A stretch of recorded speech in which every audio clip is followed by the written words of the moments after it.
Crash! The plate exploded on my head.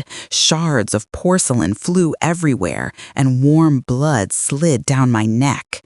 Aurelia stood in front of me, her voice dripping with contempt. "You useless old woman, Helix Bloom doesn't belong to you."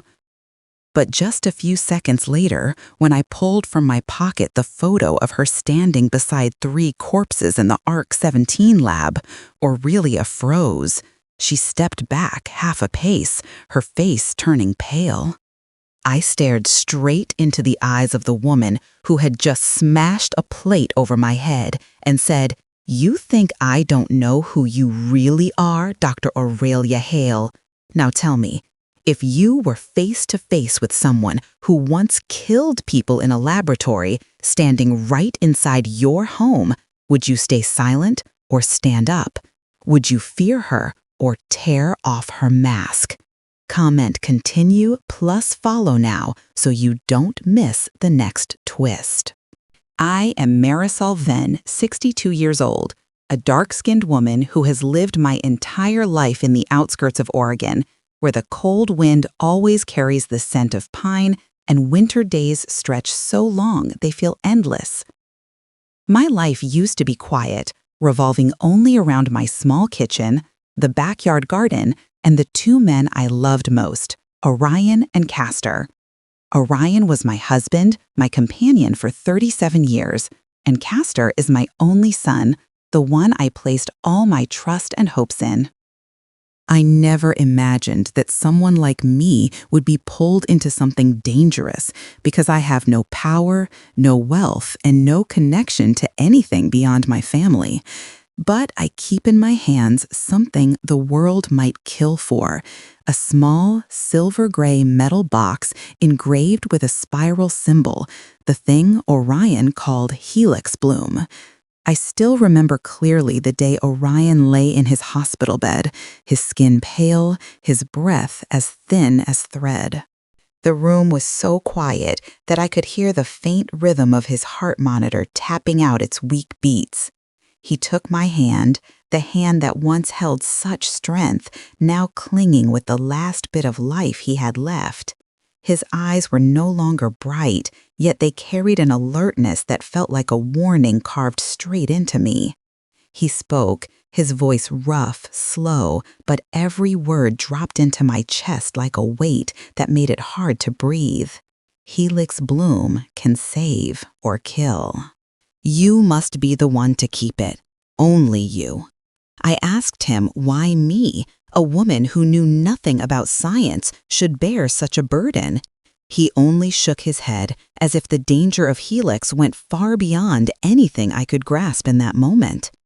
When he took his final breath, I knew that instruction was not a simple last wish, but the final warning of a man who understood the cost the world would pay if Helix fell into the wrong hands. Since Orion's passing, I've kept Helix Bloom inside his small wooden box, hidden in the deepest drawer of his study cabinet. I never opened it, never let anyone touch it. It felt like the last piece of his soul left in this world, both a keepsake and a burden, a silent reminder that some things must never be abandoned. I didn't think that only a few months later, that very object would become the spark that burned my entire family. Aurelia, my daughter-in-law, moved in with us after she married Castor. At first, I tried to open my heart to see her as my own daughter. But something about Aurelia always unsettled me, and it was her eyes. The eyes of someone who has witnessed cruelty without flinching. Sharp eyes, quick, always calculating something behind every blink.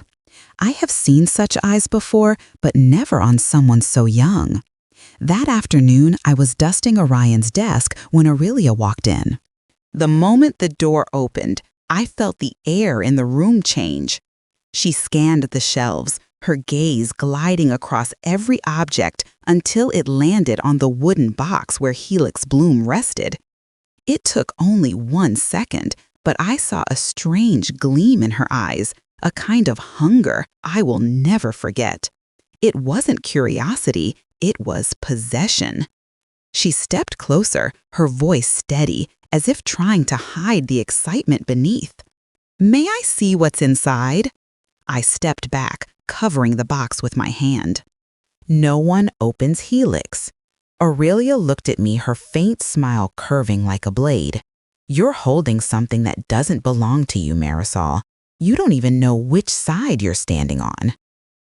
I repeated myself, slow and firm, without shaking, without hesitation. "No." She narrowed her eyes. In that moment, I knew I had lit the fuse of something far greater than a simple family conflict. Aurelia was not the type to accept rejection. And the way she looked at me then, cold enough to make my skin tighten, felt as if I were standing in front of something no longer human. That night, the house was silent, but a small sound pulled me out of sleep. A short, steady beep coming from Orion's study. I walked toward it, my heartbeat sharp without knowing why. When I opened the door, the lid of the Helix bloom box glowed bright red, the warning lights flashing relentlessly. It felt as though some invisible force was trying to break through Orion's protective seal. I stood frozen, a chill crawling up my spine. The air seemed to thicken as the red glow pulsed. Someone was trying to open Helix, and I knew only one person who would never give up on that. I always thought losing Orion would be the hardest blow of my life, but I was wrong. What truly made me tremble came from inside my own home, from the woman I had tried to treat as a daughter.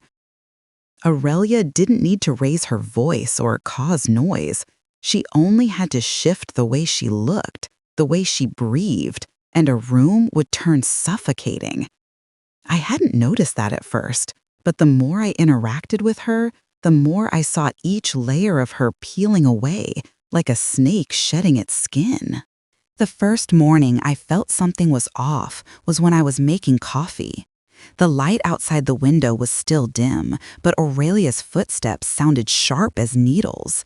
She approached the kitchen table, her gaze sweeping over me as if assessing an old object. I asked what she wanted to drink, and she didn't answer. Instead, she tilted her head, her voice soft but filled with scrutiny. "Do you even remember what day it is, Marisol?" I froze for a beat. Not because I didn't remember, but because the question landed at the exact right moment in the exact right way, like a needle poking into the weak point she only needed to test once to hit perfectly. I answered immediately that I remembered. It was just Wednesday, too ordinary to be questioned. But Aurelia didn't let it go. She looked at me as if observing an experiment whose outcome she already knew. In the following days, questions like that returned again and again, sometimes when I was washing dishes, sometimes when I was putting things away. "Did you lock the door? Are you sure that's your medication? You're not so old that you forget, right?" Each sentence floated out lightly, but settled inside me like a thin layer of smoke. Then came the moments she started faking illness. Whenever I touched Aurelia's hand, she would flinch weakly, as if hurt by a force I had not used. Another time when I handed her a glass of water, she dropped it to the floor and clutched her knee, crying that she felt dizzy being near me. Castor heard it and rushed in, only to see his wife curled up like an injured bird. I stood there, my hands shaking, unable to understand what was happening. Castor looked at me with an expression I had never seen on him before, one that didn't trust me, didn't fully trust Aurelia either, but was torn painfully between us. From that day on, small rumors spread through the family like roots digging into soil. Aurelia whispered that I was confused, that I often forgot things, that my mind wasn't as sharp as before. She mentioned it to the neighbors when she happened to meet them in the backyard, to Castor's friends, and Castor heard it all. She never said it directly to me, but the avoiding glances, the reluctant nods from others said everything. An invisible net began tightening around me, placing me firmly in the role of the aging, unstable mother, and I felt myself sinking into a haze that wasn't mine. One night, I decided to check the box holding Helix Bloom. I wanted to make sure everything was still intact, that no one had touched it. When I opened the cabinet, I saw the box slightly out of place. A cold wave slid down my spine. I took the box out, turning it in my hands, and at that moment, the reflection of the light made me notice something strange. At the bottom edge of the box, where the metal seam closed, something small protruded. I used my nail to lift it and pulled out something I never expected to find in my home, a tracking chip no bigger than half a bean. I dropped into the chair, my hands trembling. Someone didn't just want Helix, they wanted to know who was opening it, who was touching it, who was approaching it. That chip was not something sold casually. It had to come from someone who understood biosystems well enough to install and hide it. All the pieces fell into place at once, as if I had been looking at everything through fog for too long. Aurelia was building a legal case to strip me of my right to hold Helix. She didn't just want to take Helix, she wanted to prove I was unfit to keep it. I covered my mouth, not out of fear, but because the truth was too clear to deny. Every word she said, every time she faked illness, every probing question, all were steps in a calculated plan. I was just the subject of a long-running strategy, the last one to realize what was happening. My phone buzzed on the table, the vibration jolting me. The screen lit up with a single sentence, cold enough to tighten my chest. Castor is being controlled by her. The anonymous message kept me sitting in Orion's study for a long time, my hand resting on Helix Bloom as if touching a live wire. I knew the fight with Aurelia had gone far beyond family conflict, though I still couldn't imagine how wide it truly stretched. The air in the house grew heavier each day, like an invisible pressure pushing down from the ceiling straight into my spine. Every step Aurelia took across the wooden floor made me alert, as if every movement she made carried a silent intention. That night, I woke to a faint sound coming from the hallway. I opened my door and stood still for a moment to listen. The clock in the living room ticked evenly, but there was another sound, soft as a breath, coming from Castor and Aurelia's study. I walked closer and heard a whisper through the crack of the door. Aurelia's voice low, intense, nothing like the way she spoke to Castor. "Rourke, don't stop me from completing Helix this time." I stepped back, my heart dropping. The way she said Rourke's name didn't sound like pleading or arguing. It sounded like an order. The way she talked about Helix didn't resemble someone seeking knowledge, but someone continuing an unfinished project. I stood frozen for a few seconds, then quietly returned to my room. From that moment on, I knew Aurelia hadn't stumbled upon Helix Bloom by accident. She was continuing something that began long before she ever entered my home. And Helix wasn't her only target. She was reconnecting with someone deep in the shadows, where the name ARC-17 started forming in my mind like a cold cut. The next day after Castor left for work, I slipped outside. I went to the post office to send some papers and to breathe air that wasn't clouded by the gloom inside my home. When I returned, I saw an envelope placed directly at my door with no sender's name, only a small line at the bottom, to Marisol Zen. I picked it up, my heart tightening because my instinct told me this wasn't an ordinary letter.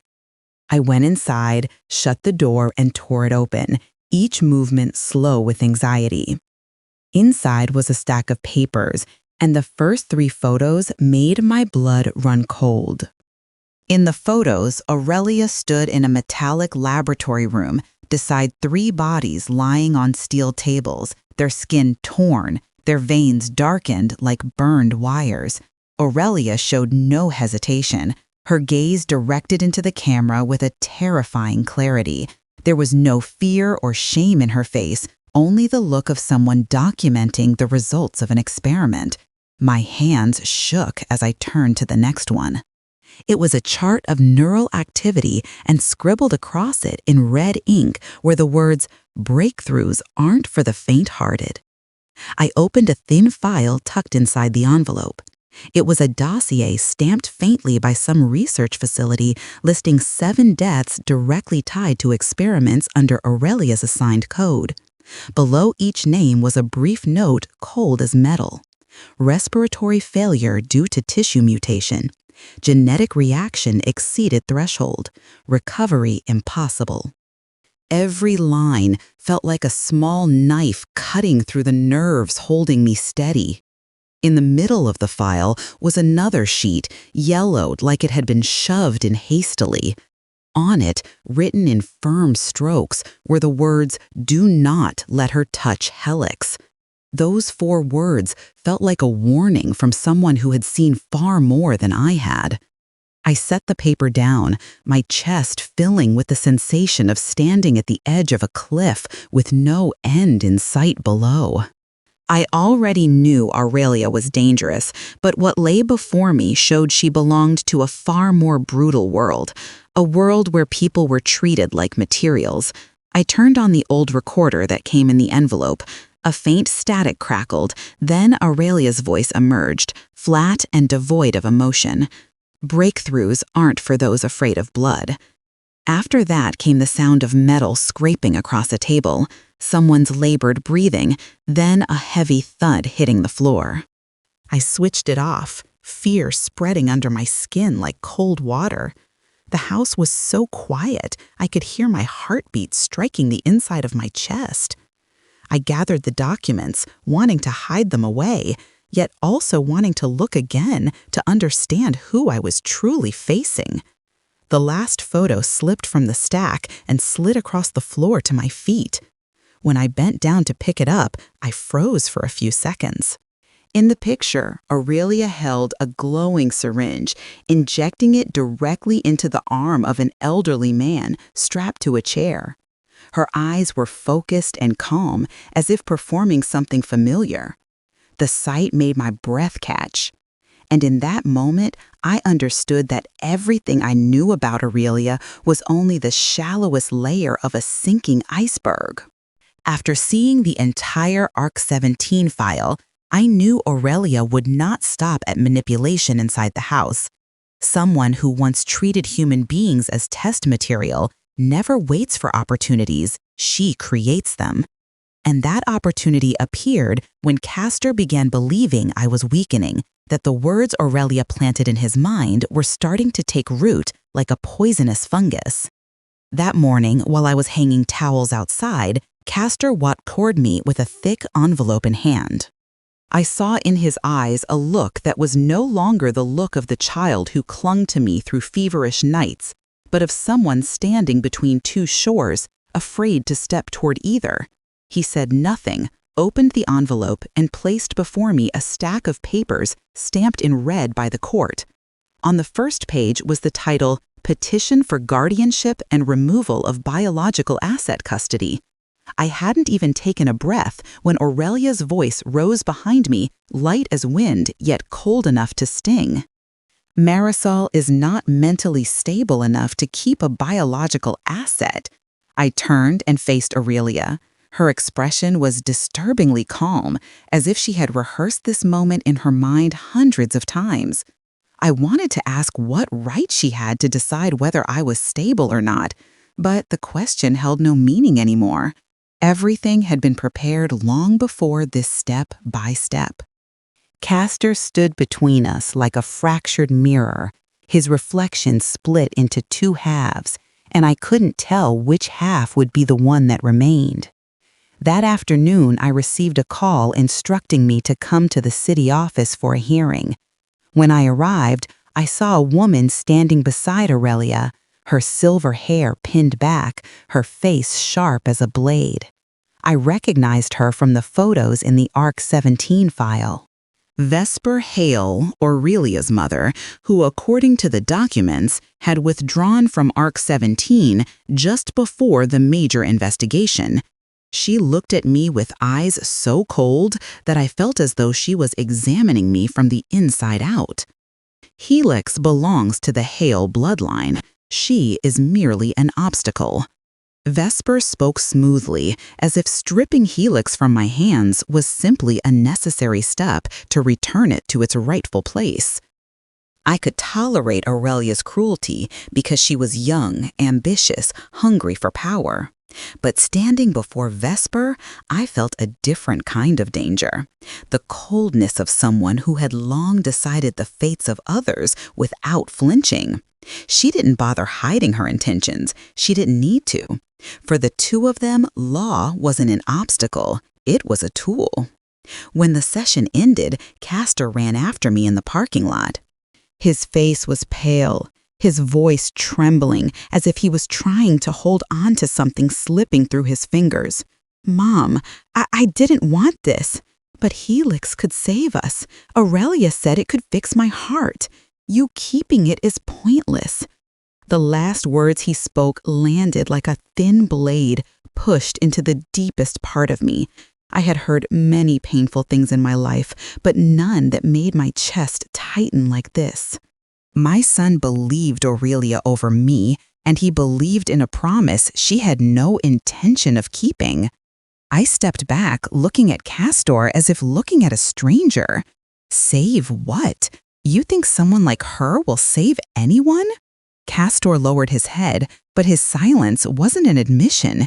It was the helplessness of someone being pulled toward the dark. Aurelia stood a few steps behind, her eyes fixed on us. When Castor returned to her side, I knew I had lost the strongest barrier protecting Helix.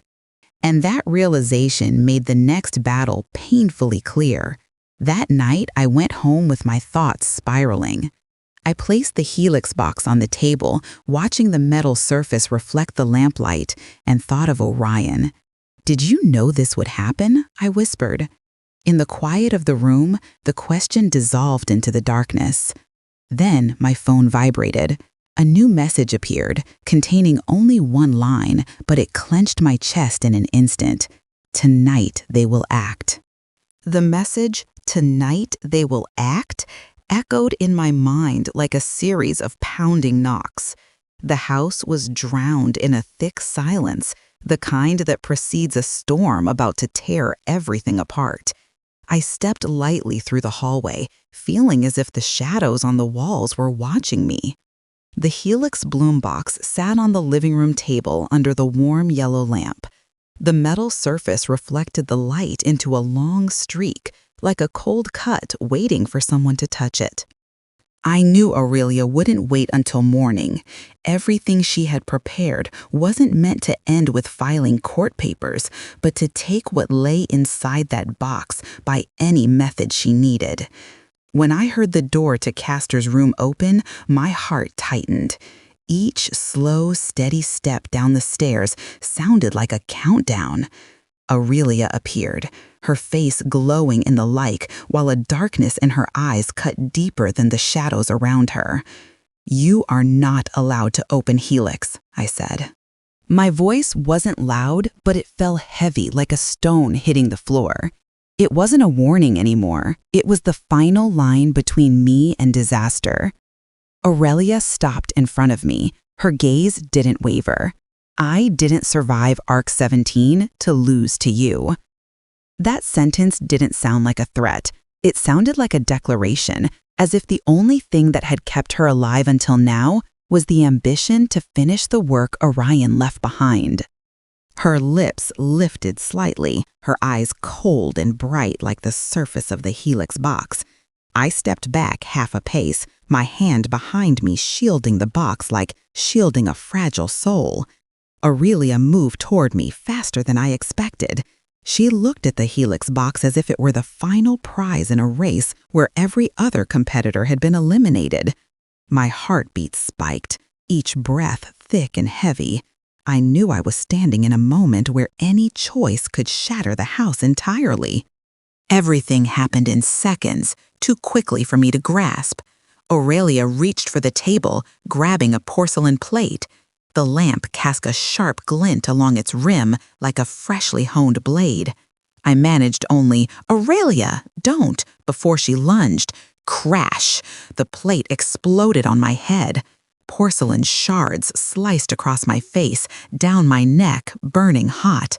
I staggered, gripping the edge of the table to stay upright. My breath caught from the pain and from realizing that the woman standing before me had crossed a line I believed no human could cross. Aurelia bent down toward me, her breath cold against my ear. At Arc 17, they died more peacefully than you will. In that moment, I felt more than the pain. I saw something far worse, the calmness in Aurelia's eyes as she watched me collapse, the calmness of someone too familiar with watching lives disappear. I saw a fragment of Arc 17 reflected in her eyes, the place that had shaped the person she was now. I tried to stand upright, but then Castor appeared on the staircase, his face drained of color. "Aurelia, stop!" His voice shook, not because he feared for me, but because he was seeing something beyond what he could understand. Yet he didn't rush to me, didn't pull Aurelia away, didn't stand in front of me to protect his mother. He stood frozen, as if nailed to the steps, his fingers gripping the railing until they whitened, but his body refused to move. I looked at Castor, my heart tightening, as though I had fallen into an endless void. If in that moment my son had stepped forward, everything might have changed. But he stood there, watching me fall, and the indifference in his stillness hurt more than the wound on my head. Aurelia snatched the Helix bloom box from my hands, but the moment she touched the lid, a red light flared, the alarm sounded through the room. She stepped back, frustration flashing through her eyes. Then the pounding on the front door shook the walls so hard the furniture rattled. Police flooded in, flashlight sweeping across my bloodied face and Aurelia's rigid posture. The lead officer shouted, his voice cutting through the room thick with the smell of porcelain dust and blood. "Mrs. Marisol, did you attack Miss Aurelia?" The officer's shout still echoed in my head as they pulled me away from the table edge where shards of porcelain and blood continued dropping onto the floor. I tried to stand straight, but the sting on my head pulsed in waves. Aurelia collapsed the moment she saw the police, her hands clutching her arm as if severely injured. The brutality she showed moments earlier vanished completely, replaced by a fragile fear crafted with precision. "She hit me. I only defended myself." Aurelia's voice trembled, each word arranged perfectly to plant itself into the minds of the people who had just walked in. She lifted her pleading eyes toward the nearest officer, the moisture gathering at the corners, her face painted with a humiliation designed to elicit sympathy rather than doubt. The officer bent down to help Aurelia up with a gentleness I had never received. "She's hurt," he said, shooting me a wary glance. That look told me he had already reached a conclusion before hearing a single explanation. "Mrs. Marisol, we received reports indicating signs of psychological instability. We need you to cooperate." I gripped the edge of the table, feeling the world tilt. The documents Aurelia forged, her staged illnesses, the rumor she spread to Castor, all of it had formed a net so tight around me there was no room to breathe. "I didn't attack her," I said, my voice cracking, not from fear, but from the injustice pressing on my chest. "She was the one who—" "You have a record of instability," the officer interrupted. His eyes held that strange mix of pity and caution, the kind reserved for someone labeled dangerous for reasons no one bothered to verify. "And we were warned, you've been losing control." I looked at Castor, hoping he would speak, hoping he would tell them I wasn't mad, that I had never threatened anyone. But Castor stood behind Aurelia, hands clenched, eyes drifting away. He didn't speak, didn't look at me, didn't contradict the officers. At that moment, I felt a crack deep inside, one far worse than the wound on my head. The silence of my own son cut sharper than any blade. Aurelia pressed herself into Castor, drawing shaky breaths as if trying to steady herself. I just wanted to protect myself. She tilted her shoulders in a way that made her look even more fragile, more wounded. The officer nodded and examined her fake injury. When he turned back to me, his expression had fully solidified. "We may need to bring you in if you don't cooperate." The room tightened. I could feel disaster closing around me, helix blooms slipping toward the people most dangerous to possess it. One more moment, and I would be dragged out as the aggressor. Then the front door opened again. This time there was no pounding, only the sound of firm, measured footsteps.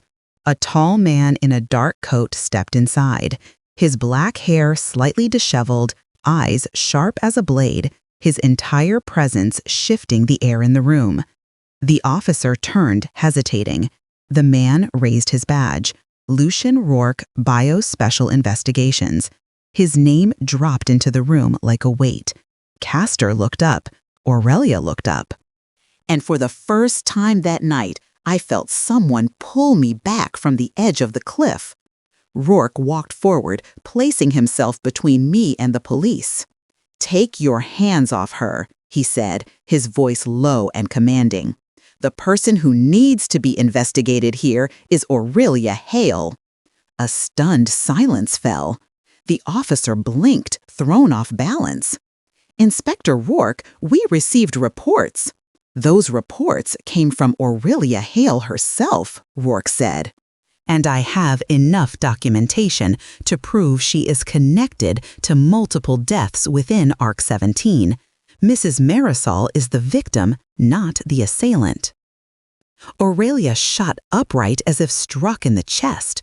Her face, already pale, drained further, revealing a crack in the mask she had kept flawless for so long. Castor turned to her, his confusion deepening. I looked at Aurelia and knew this was only the first fracture in the collapse she had long prepared for me. And in the instant Rourke locked eyes with her, Aurelia went pale. The atmosphere in the room shifted the moment Rourke appeared. The police stepped back, and Aurelia stood frozen under the overhead light. Her face drained, as if she had just seen the ghost of her own past.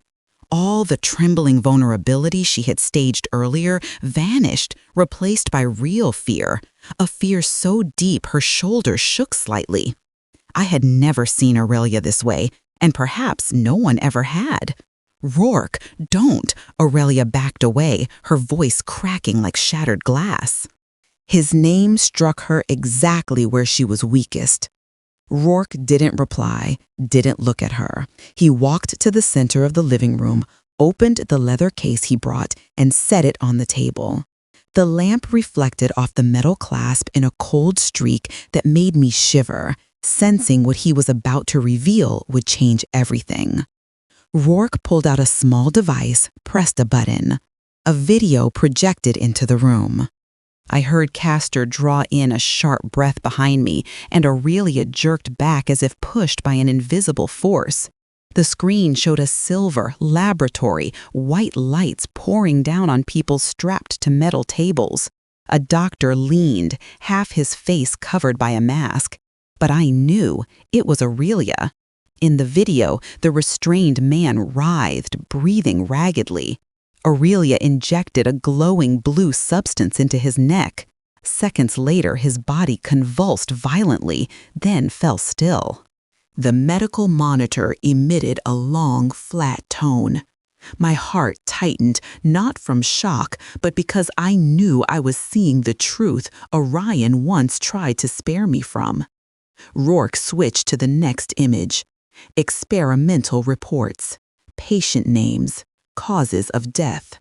every line cold as forged steel.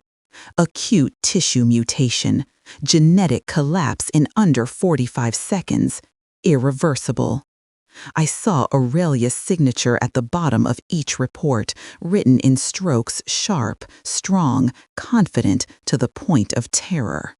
Aurelia staggered forward as if trying to grab something slipping away. "Rourke, stop! You're not allowed to publish the ARC-17 files," she snapped, her voice high with panic, like an animal trapped at the edge of a cage. But Rourke continued. He pulled out the final document, a sheet thin but powerful enough to destroy her completely. "The genetic data contract with Vesper Hale," Rourke said, each word landing like a hammer. "Aurelia sold experimental data to fund unauthorized research." She wasn't just a participant, she was leading an independent branch. Castor stood frozen. His breath grew heavy behind me, as though the world around him had caved in. Aurelia turned toward him, her eyes wet, but this time not with staged tears, but despair. "Castor, you have to listen to me." But he stepped back, avoiding her reaching hand. That small movement cut deeper than any blade. Aurelia turned to Rourke again, her face drained of all control. "You have no right to touch ARC-17. I'll sue you." Rourke straightened, looking at her as though seeing straight through her. "You think I'm afraid?" His voice was cold metal. "I've been tracking you for 2 years, and I know what you fear isn't being arrested." He tilted his head slightly. "It's the truth being exposed." Aurelia clenched her teeth, her hands tightening until her knuckles turned white. A long, cold silence passed before she let out a sound that wasn't quite a scream. Rourke turned to me. His gaze softened, though something heavy still lingered in it. "Marisol," he said, "you still don't know the truth about Helix." The room drew in on itself in a single breath. My whole body went numb. Helix Bloom? What secret was still left? The room sank into silence after Rourke's warning, a silence so deep I could hear the heavy throb inside my own chest. Aurelia pressed herself against the wall, her eyes locked on Rourke, as if every word he might say next could destroy what remained of her future. Castor was still standing there, caught between family and the abyss, neither stepping forward nor back, like someone watching the world he trusted crumble into dust. Rourke turned, and his gaze settled on me long enough that I sensed something personal hidden within it, a connection I didn't yet understand. He pulled a chair, set it down, and sat facing me, his voice low but clear in every word. "Marisol, you need to know this before things slide any further." I drew a long breath, my hands gripping the armrests for balance. In the chaos of the night, Rourke's voice was the only thing keeping me from collapsing. "Orion once saved my life," Rourke said. "I owe him?" I startled. Memories of my husband flickered through me, nights he stayed in the lab until dawn, secret trips he never fully explained. I asked Rourke with my eyes more than my voice. He continued, "I was part of a biological trial 15 years ago. An accident nearly collapsed my immune system. Doctors said I wouldn't survive, but Orion came. He brought an unpublished prototype, the precursor to Helix Bloom." Rourke inhaled, a faint smile appearing. "He saved me. And he told me that if Helix ever fell into the wrong hands, I had to protect it and protect you." My throat tightened.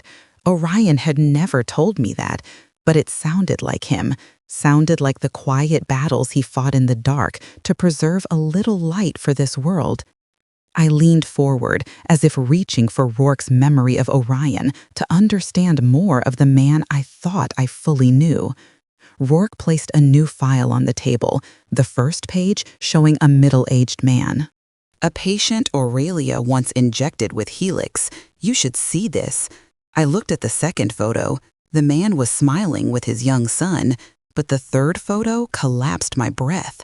The child lay motionless on the floor, eyes open but lifeless. Rourke continued, each word heavy as stone.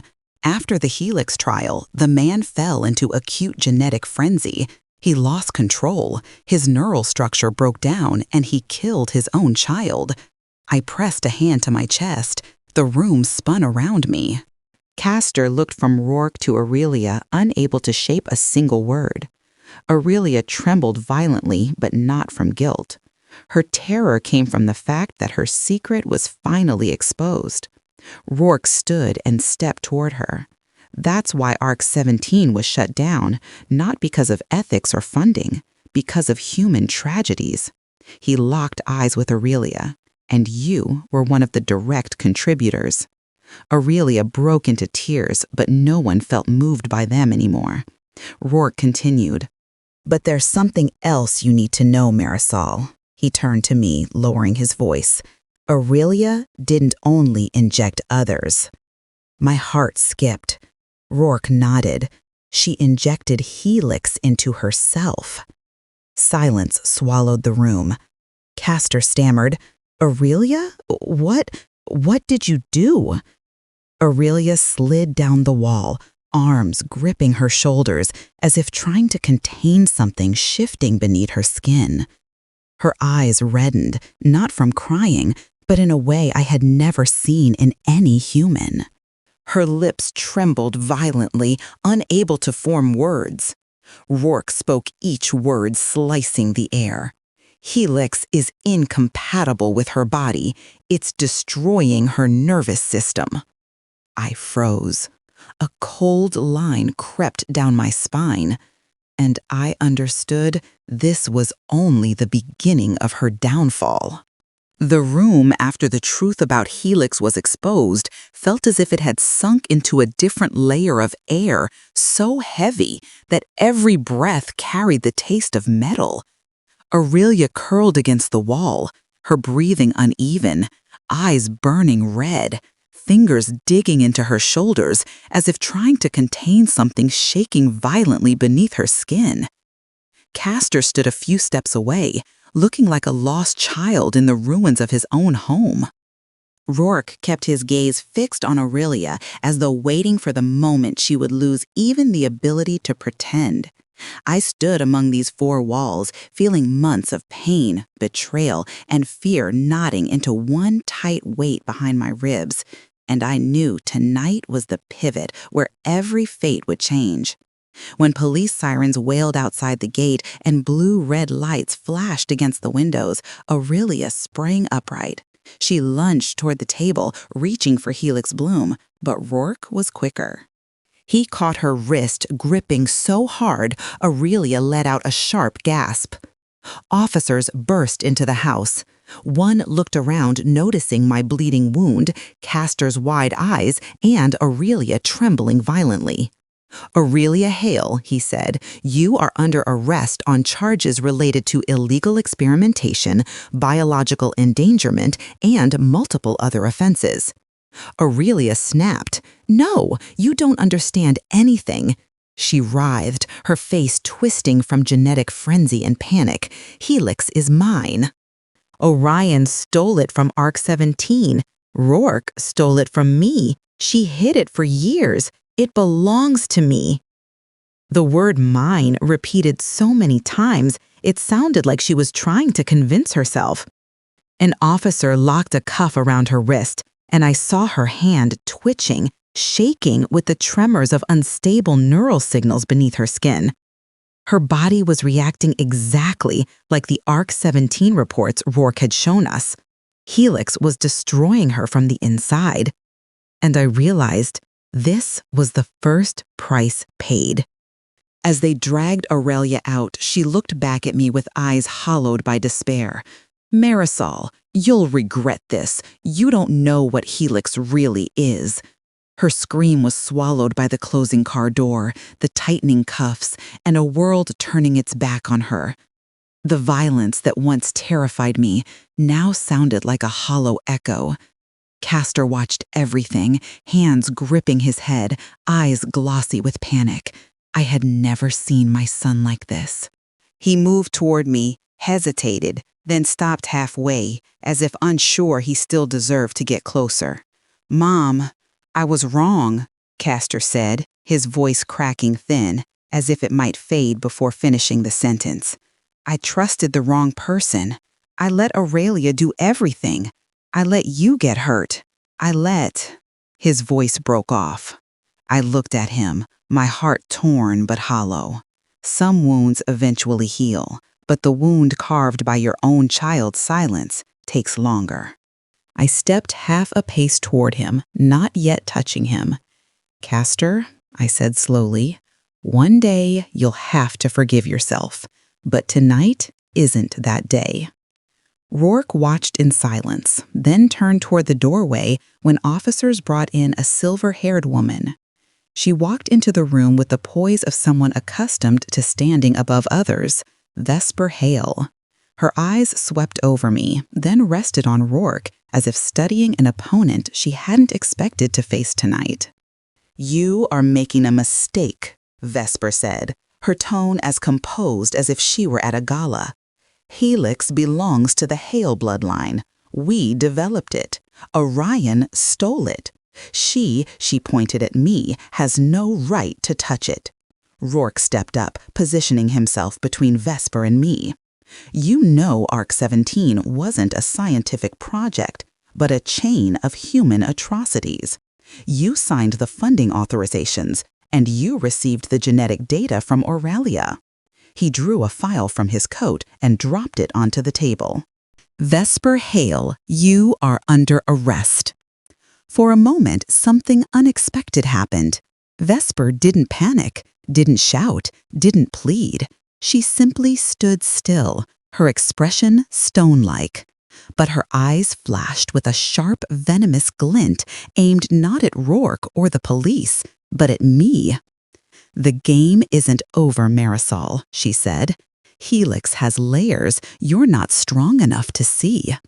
Her words sent a cold shiver down my spine. I felt certain there were depths to Orion's secret I still hadn't touched. And Vesper knew exactly what was coming.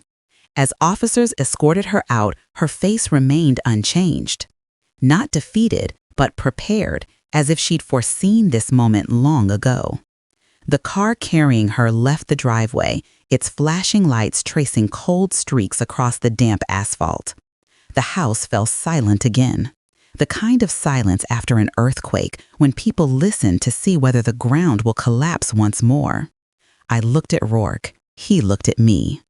Between us lay Helix Bloom, the thing that nearly cost me my family and my life. "Is it over?" I asked, my voice softer than I expected. Rourke stepped closer, lifting the metal box. He turned it in his hands, the reflection slicing across his serious face. "No," he said. "Aurelia, Vesper, Castor, they're only surface pieces." My hand tightened. "Then who?" Rourke lifted his gaze. Something in his eyes wasn't fear, but warning. "The one behind ARC-17 is still free." The room dropped a beat into silence. My breath caught. The shadow behind Helix was still alive. The federal courthouse was packed that day, yet to me, every sound felt distant, stretched thin, like it came from miles away.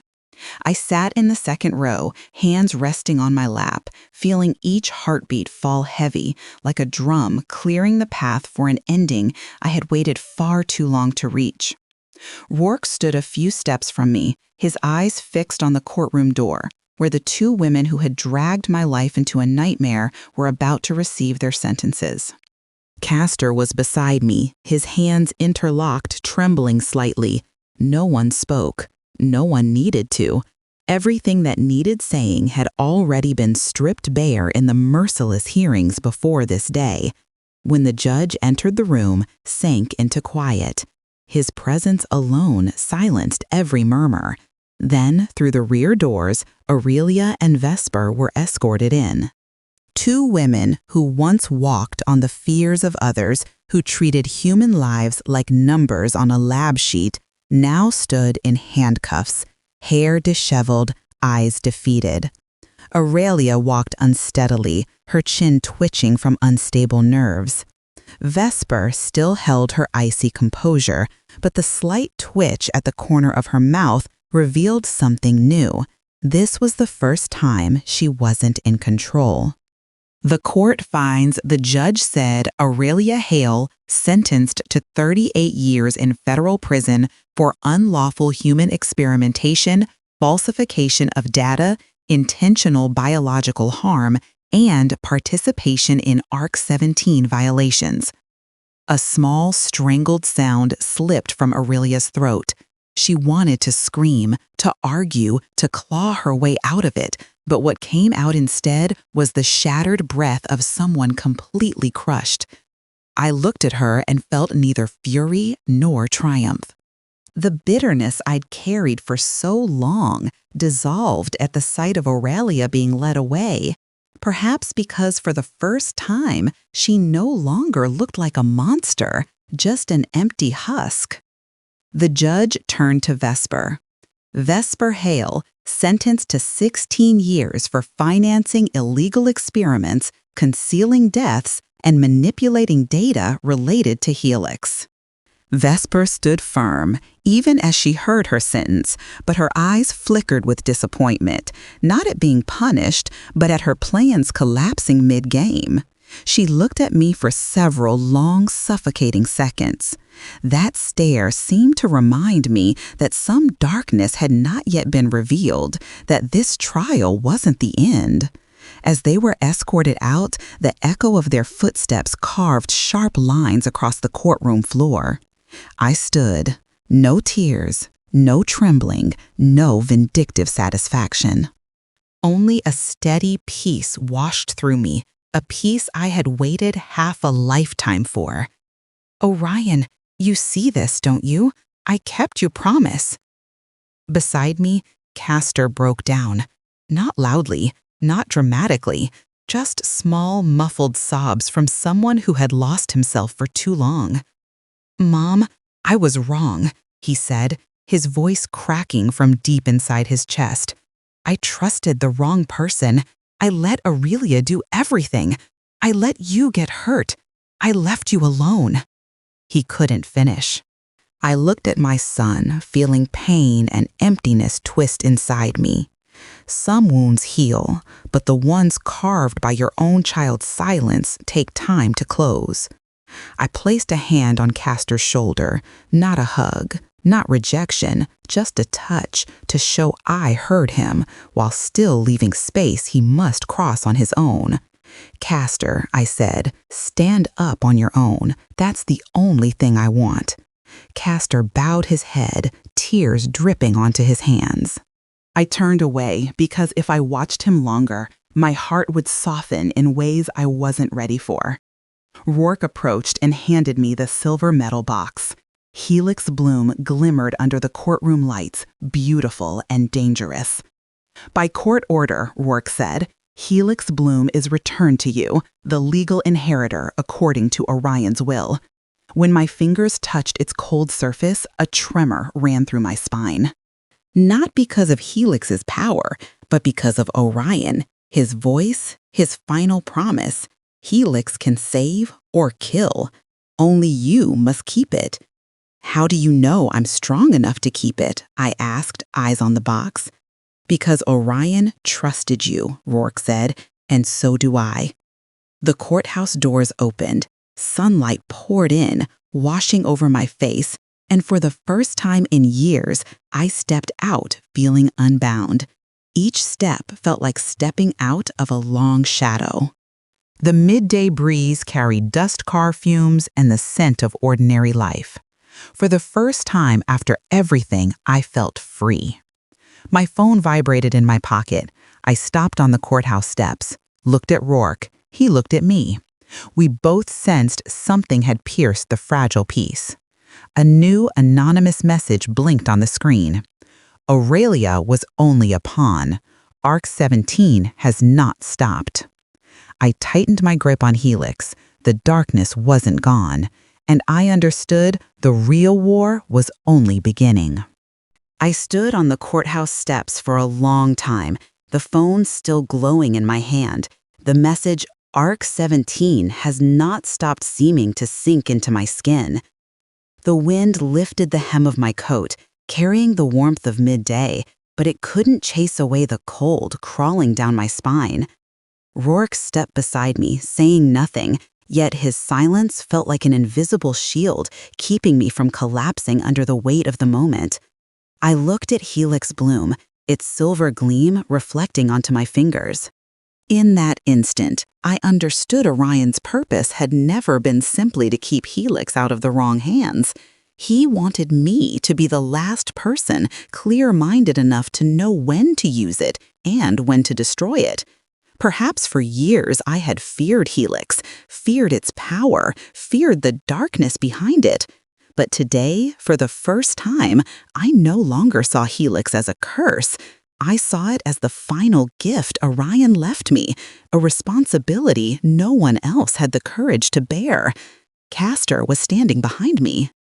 He didn't repeat his apologies, and I didn't need him to.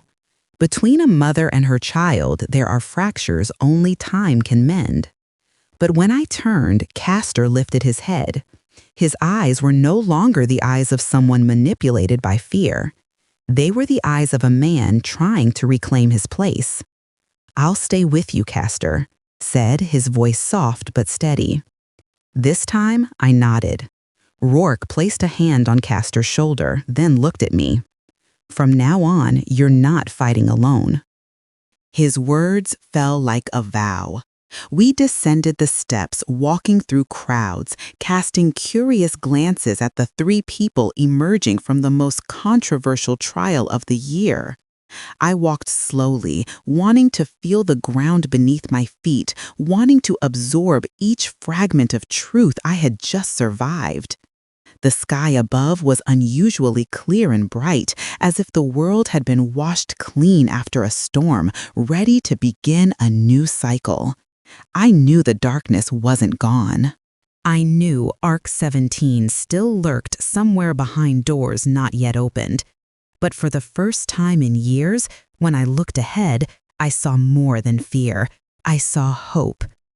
When I reached the last step outside the courthouse, I whispered, not to Rourke, not to Castor, but to Orion, "I'll do the right thing this time, for real."